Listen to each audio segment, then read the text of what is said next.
यह चैनल केवल मनोरंजन के लिए है। हम किसी भी तरह के अंधविश्वास को बढ़ावा नहीं देते।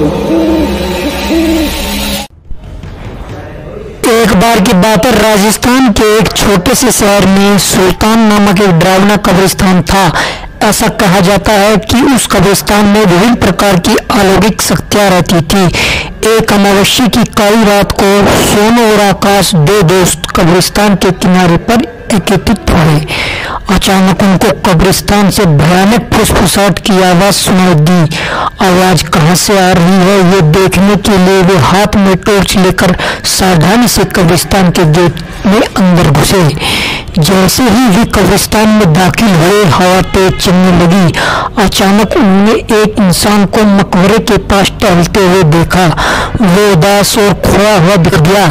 इसलिए सोनू और आकाश उसके पास आए और पूछा, कौन हो तुम और इतनी रात को यहाँ क्या कर रहे हो? तो उसने जवाब दिया कि मैं एक आत्मा हूँ और मेरा नाम अकबर है। अकबर ने उन्हें उस भयानक अभिशाप के बारे में बताया जो इस कब्रिस्तान की सभी आत्माओं को परेशान करता था। हर रात एक प्राचीन चुड़ैल जागती थी और कब्रिस्तान पर जादू करती थी और अकबर जैसी मासूम आत्माओं को अपने वश में कर लेती थी।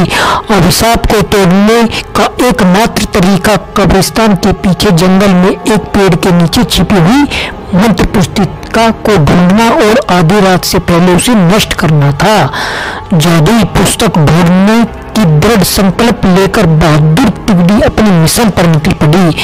उन्होंने अंधेरे में मखौरों के बीच रास्ता खोजा, जंगल में जाने के लिए, और इस बात का ध्यान रखा कि आराम करने वाली आत्माओं को परेशान न किया जाए। रास्ते में उन्हें एक शरारती छोटे कंकाल का सामना करना पड़ा जो उन्हें जादू की किताब खोजने में मदद करने के लिए तैयार हो गया। वह कंकाल उन्हें एक पुराने आम के पेड़ के पास ले गया और कहा, इस पेड़ के पत्ते सब अपने पास रख लो। अगर ये पत्ते तुम्हारे पास रहेंगे तो वह चुड़ैल तुम्हारा कुछ नहीं बिगाड़ सकती और यह पत्ता तुम्हें जादुई किताब हासिल करने में मदद करेगा। यह कहकर वे कंकाल वापस कब्रिस्तान की तरफ चला जाता है। आम के पत्ते को अपने हाथ में लेकर दोनों दोस्त जादुई किताब ढूंढने निकल पड़े। बहुत ढूंढने के पश्चात जंगल में एक झील के अंदर उन्हें चमकता हुआ कुछ दिखाई दिया। आकाश को तैरना आता था तो उसने झील के अंदर जाकर वह चमकता बॉक्स ले आया। जैसे ही आम के पत्ते को बॉक्स के ऊपर रखा वैसे ही बॉक्स खुल गया और चमकती हुई जादुई किताब बाहर निकल आई।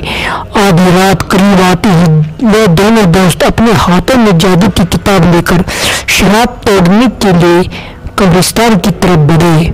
कब्रिस्तान में आकर वे किताब को खोले और एक प्राचीन मंत्र का पाठ किया।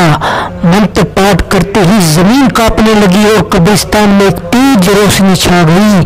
वह चुड़ैल जाग गई और गुस्से में दिखाई दी, लेकिन उसकी शक्ति धीरे धीरे कमजोर हो रही थी। उसने सोनू और आकाश को जादू किताब पढ़ने से रोकने के लिए अपनी जादू शक्ति का प्रयोग किया, लेकिन उन दोनों पर उसका कोई असर नहीं हुआ क्योंकि दोनों के पास आम के पत्ते थे जो उनकी रक्षा कर रहे थे। धीरे धीरे चुड़ैल की सारी शक्ति खत्म हो गई और चुड़ैल भस्म हो गई। इस तरह सोनू और आकाश ने कब्रिस्तान में फंसी हुई आत्माओं को मुक्त कराया और कब्रिस्तान में फिर से शांति छा गई। तो दोस्तों, फिर मिलते एक नई वीडियो के साथ। तब तक आप अपना ख्याल रखना। Bye, take care.